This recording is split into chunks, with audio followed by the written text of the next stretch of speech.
আমরা দেখেছি বিগত সময়গুলোতে আমরা সাইন ল্যাঙ্গুয়েজ ব্যবহার করে করে আমাদের কর্মসূচি দিতে হতো, সাইন ল্যাঙ্গুয়েজ। কিন্তু তারা মানে তখন ইন্টেলিজেন্স উইং জেনে যেত এখানে যারা রয়েছেন সবাই হচ্ছে নির্যাতিত নিপীড়িত গত 16 বছর ধরে। আমরা দেখেছি যে কিভাবে হচ্ছে কর্মসূচি দিতে হয়, সাইন ল্যাঙ্গুয়েজ ব্যবহার করতাম যে আগামীকাল ওই জায়গায় কর্মসূচি হবে, আগামীকাল সেই জায়গায় কর্মসূচি হবে, তাও সেটা ইন্টেলিজেন্স উইং জেনে যেত। কিন্তু এখন 2 দিন আগে ফেসবুকে ঘোষণা দিয়েছে সেই জায়গায় ইন্টেলিজেন্স উইংয়ের একটা ইনঅ্যাক্টিভিটি আমরা দেখতে পেয়েছি, যেটাকে আমরা ফেইলিওর হিসেবে আমরা চিহ্নিত করেছি। 2 নম্বর বিষয় সেটা হচ্ছে আমাদের কর্মসূচিটি কী ছিল বা পদক্ষেপটি কী ছিল সেটাকে মিটিগেট করার ক্ষেত্রে আমরা সেখানের প্রতিনিধিদেরকে ডেকে নিয়ে এসে আমরা কথা বলেছি।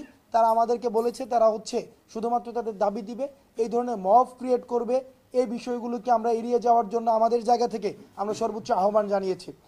সর্বশেষ বিষয় আমি একটি জিনিস বলতে চাই, সেটা হচ্ছে আমাদের সুশীল সমাজ যারা রয়েছে, আমাদের টকশোজীবী কিছু মানুষ রয়েছে, তাদেরকে আমি একটি বিষয় বলতে চাই যে তাদের একটা দেখেন তাদের একটা বিষয় আছে, তারা আওয়ামী লীগে পছন্দ করে না, তারা ছাত্রলীগে পছন্দ করে না, জামাতও পছন্দ করে না, বিএনপি পছন্দ করে না, তারা কাউকে পছন্দ করে না। তারা হচ্ছে কি যেই আসে তাদের মানে তাদের মূল কাজটাই হচ্ছে যেই থাকবে তাকেও শুধুমাত্র সমালোচনা করা। যেমন ভুল তাদের না, আমি বলছি সেটা অবশ্যই, কারণ গণতন্ত্রে এটাই হচ্ছে সৌন্দর্য। কিন্তু ভুল ধরানো এবং এপ্রিসিয়েট করা দুইটার মধ্যে পার্থক্য রয়েছে। আপনি ভুল ধরানোর সাথে সাথে আপনি যতটুকু ভুল ধরাচ্ছেন আপনার এপ্রিসিয়েশনের ততটুকু উদারতা থাকা উচিত। দেখেন কিছু কিছু টকশোজীবীর মূল কাজটি হচ্ছে সেখানে তারা কাউকে সহ্য করতে পারে না। আমরা বৈষম্যবিরোধী ছাত্র আন্দোলন যদি এই যে কোনো কিছু মিটিগেট করতে যাই তখন তাদের হচ্ছে কথা যে এখন আইনশৃঙ্খলা বাহিনী রয়েছে, আইনশৃঙ্খলা রক্ষাকারী বাহিনী হচ্ছে, এখন তাদের কাজটা কি। আবার যদি না যাই তখন হচ্ছে কি যেহেতু তারা যাচ্ছে না কেন, তারা তো আন্দোলনটা করেছে, এখন তাদের কারণে এই সংঘর্ষগুলো হচ্ছে। এখন সেই জায়গাতে আমাদের যারা হচ্ছে সুশীল সমাজ রয়েছে, যারা আমাদেরকে দিক নির্দেশনা দেয়, তাদের কাছ থেকে আমরা যেটাকে আমরা বলি যে আমরা গঠনমূলক সমালোচনা প্রত্যাশা করি। কেউ সমালোচনার ঊর্ধ্বে না, কিন্তু আমরা চাই তারা আমাদের অভিভাবক, তারা হচ্ছে আমাদের বুদ্ধিকে তারা প্রতিনিধিত্ব করে, সেই জায়গা থেকে আমরা গঠনমূলক সমালোচনা প্রত্যাশা করি।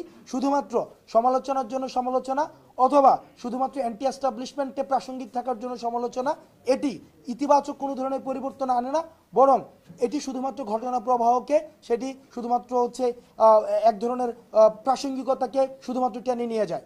আরেকটি বিষয়, এখানে গণমাধ্যমের কর্মীরা যারা রয়েছেন আপনাদের কাছে বিনীতভাবে অনুরোধ করব বস্তুনিষ্ঠ সংবাদ পরিচালনা করার জন্য। যে ইসকনের যে ঘটনাটি ঘটেছে সেখানে দেখেন এখানে অনেক মিডিয়াতে আমরা দেখেছি যে এখানে বলা হয়েছে যে হিন্দু ভেবে তাকে আক্রমণ করে হচ্ছে মেলে ফেলা হয়েছে। এটা কিন্তু বিশ্ব দরবারে এক ধরনের নেতিবাচক এক ধরনের বার্তা পৌঁছায় যে বাংলাদেশে এমন একটি পরিবেশ তৈরি হয়েছে যেখানে হিন্দু ভাবলে মানুষকে মেরে ফেলা হচ্ছে।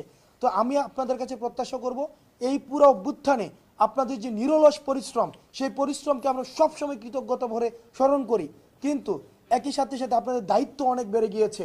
আপনাদের কাছে আমাদের আহ্বান থাকবে যেন বস্তুনিষ্ঠ আপনাদের যেই সংবাদ পরিচালনা করেন, যাতে করে ফ্যাক্টটা উঠে আসে, মানুষ যেন সঠিক তথ্যটা পায় এবং সেই অনুযায়ী যেন তার সিদ্ধান্ত গ্রহণ করতে পারে।